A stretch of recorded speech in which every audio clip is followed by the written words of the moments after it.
There was a time when resources seemed endless. But in 2030, the great energy crisis began. With hardly any resources left on our world, global powers created the World Space Agency to look beyond the Earth for answers. The answer was found in helium-3, a powerful isotope discovered in abundance on the Moon. With it, humanity could satisfy its energy demand for decades to come. And so, in 2032, mankind colonized the Moon.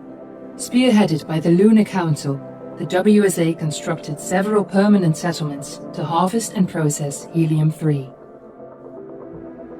The resulting energy was transferred to Earth through a revolutionary energy network, the Microwave Power Transmission, or MPT.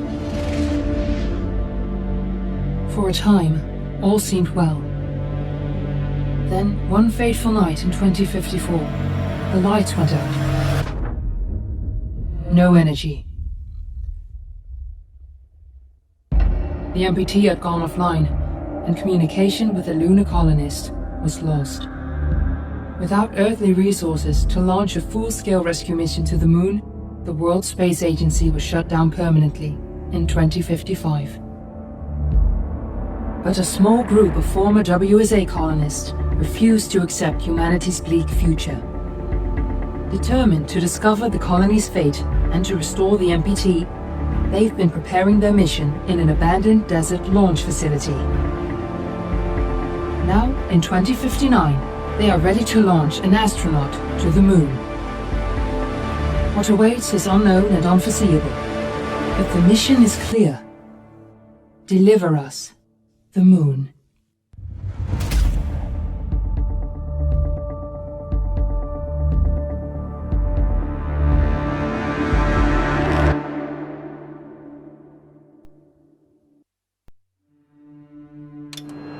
Friends and family of the missing lunar colonists gather all around the world tonight in remembrance of the 2054 MPT blackout that resulted in a global power outage and the loss of contact with the lunar colony. The blackout caused global turmoil, which ultimately led to the closure of the World Space Agency 1 year later. In other news, the recent formation of the largest dust storm on record has prompted climatologists to readjust their forecast of the equatorial desert's growth rate. As a result of the new storm, the desert could soon cover 30% of the globe's landmass. Several governments have pledged support for refugees despite reports of resource shortages. The dust storm is expected to hit residential zones between the northern 49th and 50th latitude lines by late afternoon and pass over the World Space Agency. Katrina, are you there? In the Adirau Desert, authorities have imposed a mandatory evacuation of the impacted areas. For countries north of the equatorial desert, temperatures are expected to be a mild 46 degrees Celsius. This was Nicole Hayes for World News 1, September 16, 2059. Ground control to Fortuna 1, this is Claire. Please confirm radio contact.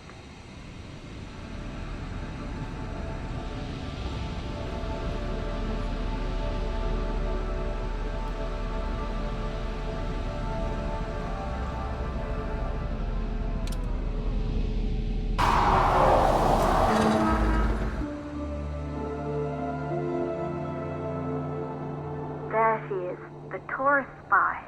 It took us 4 years to get her ready for launch. But you need to hurry. The dust storm will hit this area in a few hours. If we don't succeed now, the Fortuna mission will be over for good.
on your way up to the facility. The control center is located on the top floor. There you can prime the rocket for launch.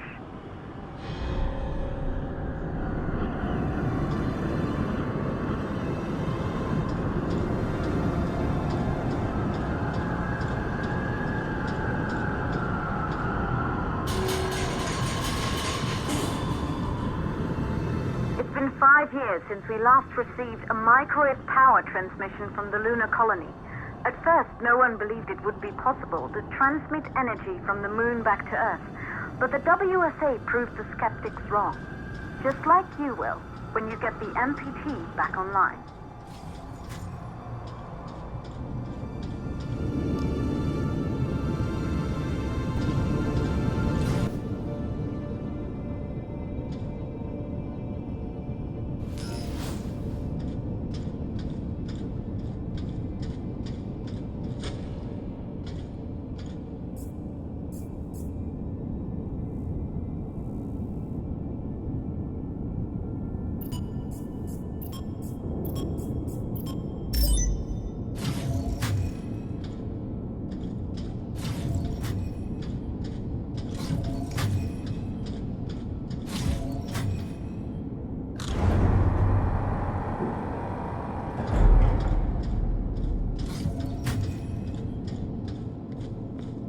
Building once functioned as part of the WSA, but it's been our home for many years now. I still can't believe you'll be leaving here for good soon. The desertification of this whole region won't take long after the storm passes through.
You're in the control center. Get the rocket ready to launch as fast as possible.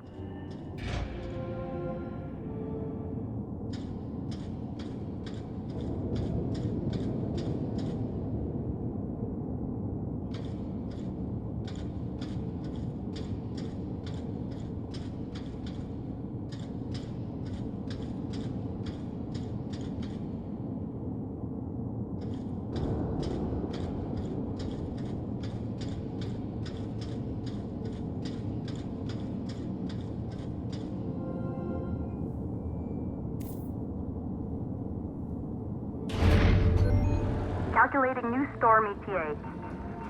Clear? We have a problem. The storm is approaching faster than expected. Way faster. Time's running out. Keep going, Fortuna. We've been working too long to give up now.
now, before the dust storm destroys the rocket and everything we've worked for.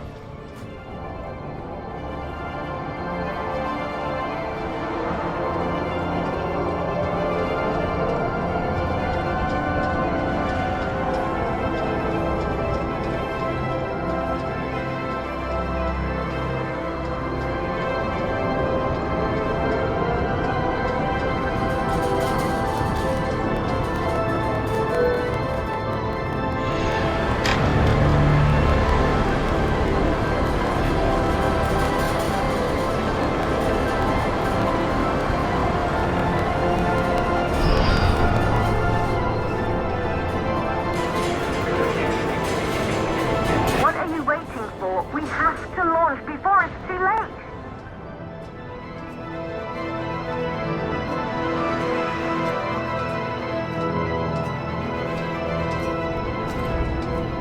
Rocket navigation systems online. We're nearly there. It's just like your training. You can do this. Initiate launch procedure.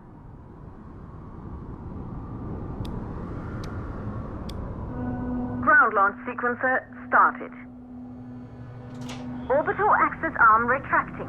Perfect, just like with practice.